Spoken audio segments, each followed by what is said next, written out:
चलिए जल्दी से आप लोग इसको कला खुला छोड़ दिया।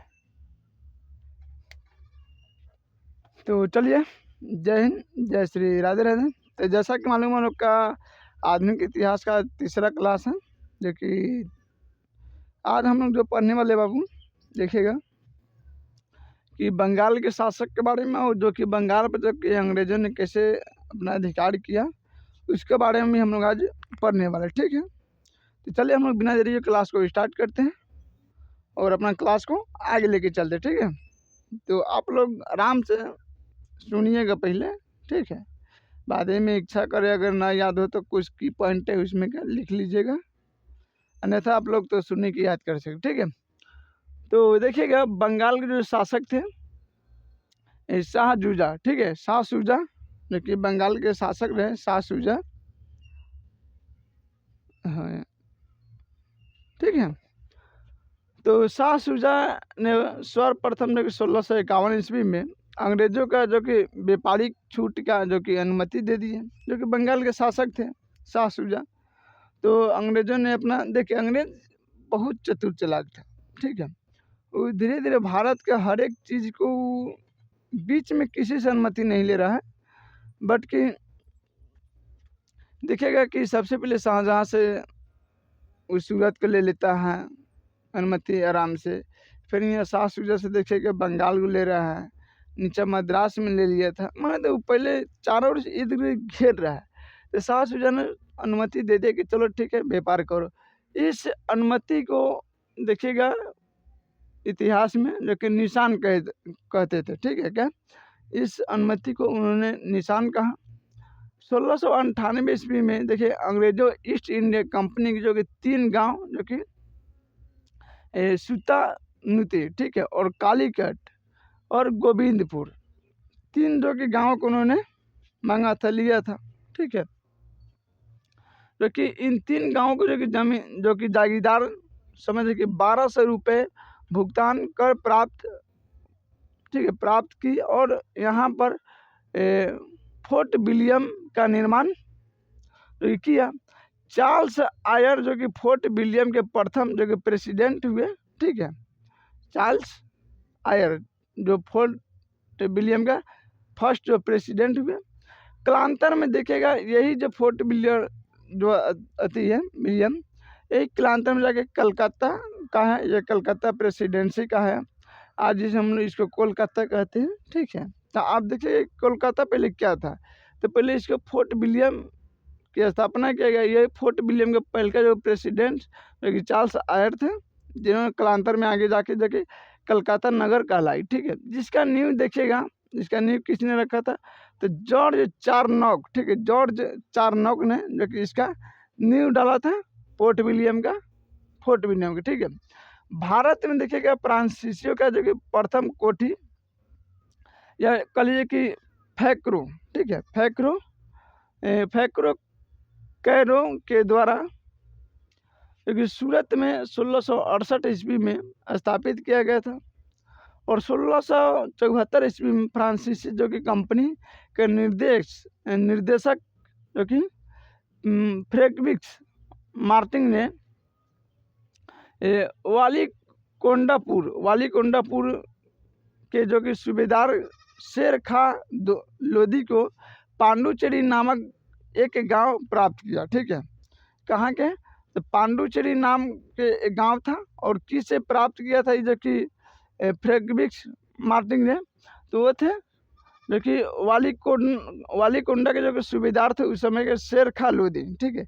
शेर खां लोधी से फ्रेडरिक मार्टिन ने देखिए पांडुचेरी नाम के एक गाँव को प्राप्त किया, जो कालांतर में देखिएगा आगे जाके यही पांडिचेरी के नाम से जाना गया, ठीक है।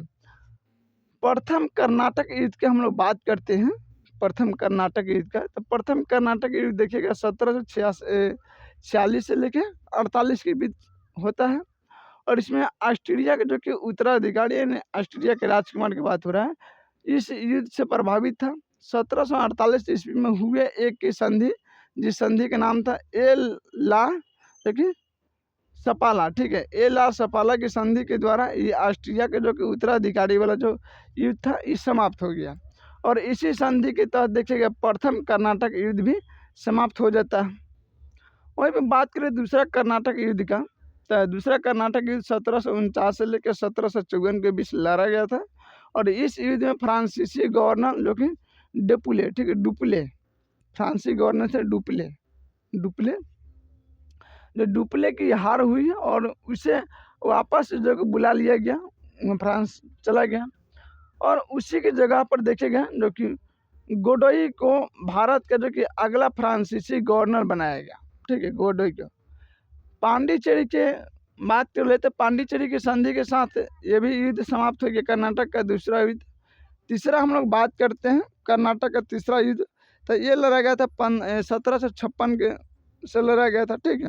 और इसके सप्तवर्षीय युद्ध के नाम से भी जाना जाता है। और ये पेरिस के संधि के द्वारा ये क्या होता है बाबू, ये भी युद्ध कर्नाटक का खत्म हो जाता है।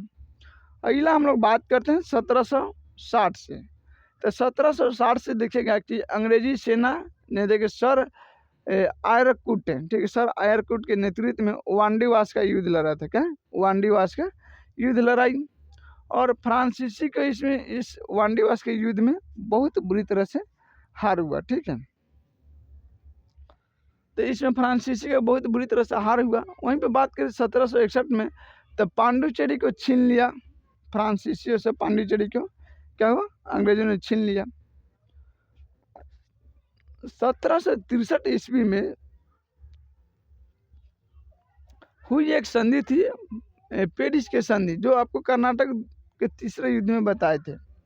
तो पेरिस के संधि के द्वारा अंग्रेजों ने चंद्रनगर को छोड़कर शेष जो अन्य प्रदेश थे उसको लौटा दिया फ्रांसीसियों का किले, ठीक है। बाकी जो तक देखिएगा 1749 तक ही जो कि फ्रांसीसियों के कब्जे में ये सारे प्रदेश रहे। और ये प्रदेश भारत की जो कि आज़ादी तक फ्रांसीसी के क्या है पास में रहा, ये जितने प्रदेश अंग्रेजों ने लौटाए थे। अब वहीं पर हम लोग बात करते हैं बंगाल में, ठीक है। तो बंगाल का जो कि उस समय मुगल साम्राज्य के अंतर्गत आने वाली प्रांत है, ठीक है। उस समय बंगाल सबसे शक्तिशाली प्रांत हुआ करता था, राज्य उस समय के कह लीजिए था, ठीक है, सबसे शक्तिशाली।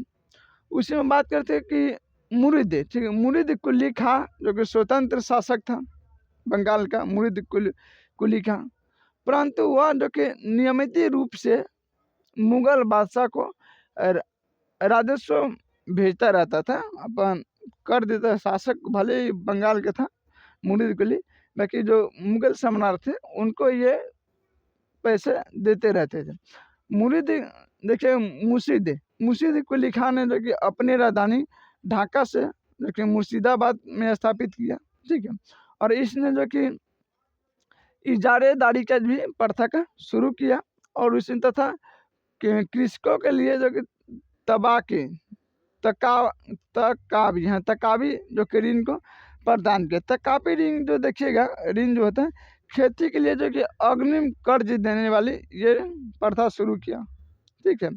वहीं पे बात करते हैं कि इनका जो उत्तराधिकारी था, इनका दामाद था जिनका नाम था शुजाउद्दौला, ठीक है, शुजाऊ। पसंद पर है जो 1740 ईस्वी की बात है, जो गिरिया के युद्ध में जो कि सरफराज को जो कि मारकर बिहार के जो सर सूबेदार थे बिहार के उस समय, ठीक है, जो अलीवादी खां थे, बंगाल का जो कि नवाब बना। अलीवादी खां उस समय बिहार के क्या थे, कह लीजिए कि शासक थे। उन्होंने देखिएगा वहाँ के शासक को हरा कर बंगाल के नवाब बने। इसने अपने शासनकाल में देखिएगा मुगलों को कर देना यानी राजस्व देना छोड़ दिया, नहीं भेजे, बोले कि हम नहीं देंगे, ठीक है। और इसके शासनकाल में देखिएगा बंगाल इतना समृद्धशाली कह लीजिए कि राज्य था बंगाल कि इसे उस समय का स्वर्ग कहा जाता था। क्या, स्वर्ग कहा जाता था उस समय का। और इसका उत्तराधिकारी भी देखिएगा जो कि सिराजुद्दौला था। कौन था, सिराजुद्दौला था। वहीं पर बात करते हैं कि 20 जून 1756 की बात है कि इसमें जो कि काल कोठरी की जो कि त्रासदी, ठीक है, नामक घटना घटी। और इस घटना में जो कि रचयिता जेर से 146 देखिए अंग्रेज व्यक्तियों को एक छोटी सी कोठरी में बंद कर दिया तथा अगले दिन सुबह जब खोला गया इस कोठरी में तो देखिएगा 146 अंग्रेज सैनिकों में से महज 23 व्यक्ति जिंदा थे। इसमें 23 व्यक्ति जिंदा थे। वहीं पे बात करते हैं प्लासी का युद्ध, तो 23 जून जो कि 1757 को लड़ा गया था और इसमें अंग्रेज के सेनापति रॉबर्ट जो कि क्लाई एवं जो कि बंगाल के नवाब सिराजुद्दौला के बीच लड़ा गया था, ठीक है, प्लासी का युद्ध में। और इसमें देखिएगा कि जो सिराजुद्दौला के बीच में लड़ा गया था, जिसमें देखिएगा नवाब अपने सेनापति मीर जाफर, ठीक है क्या, मीर जाफर की धोखाधड़ी के कारण पराजित हो जाते हैं सिराजुद्दौला, ठीक है। और अंग्रेजों ने जो कि मीर जाफर को जो कि बंगाल का नवाब बना दिया। जब जीत गया सिराजुद्दौला, हार गया, अंग्रेज जीत गया, तो अंग्रेजों ने सिराजुद्दौला को देखिएगा मीर जाफर को बंगाल का नवाब बना देता है, ठीक है। वहीं पे बात करते हैं कि प्लासी के युद्ध में लड़ाई गई थी जो कि मोहन लाल एवं एक और व्यक्ति थे मीर मदन, ठीक है, मीर मदन के नेतृत्व में एक छोटी सी सेना नवाब की ओर से वफादारी से लड़ रहा था, ईमानदारी से। लेकिन दुर्भाग्य कि मीर जो कि मदान थे उसमें हार गए, मारे गए, ठीक है। और ये लड़ाई कहाँ लड़ी गई थी, तो भागीरथी नदी पे, गंगा नदी के तट पे ये लड़ा गया था लड़ाई, ठीक है। तो चलिए ठीक है, आई होप जो कि आज का जो कि आपको क्लास पसंद पाया होगा। हम लोग फिर मिलेंगे अगले नेक्स्ट क्लास में, तब तक जय हिंद, जय श्री राधे राधे।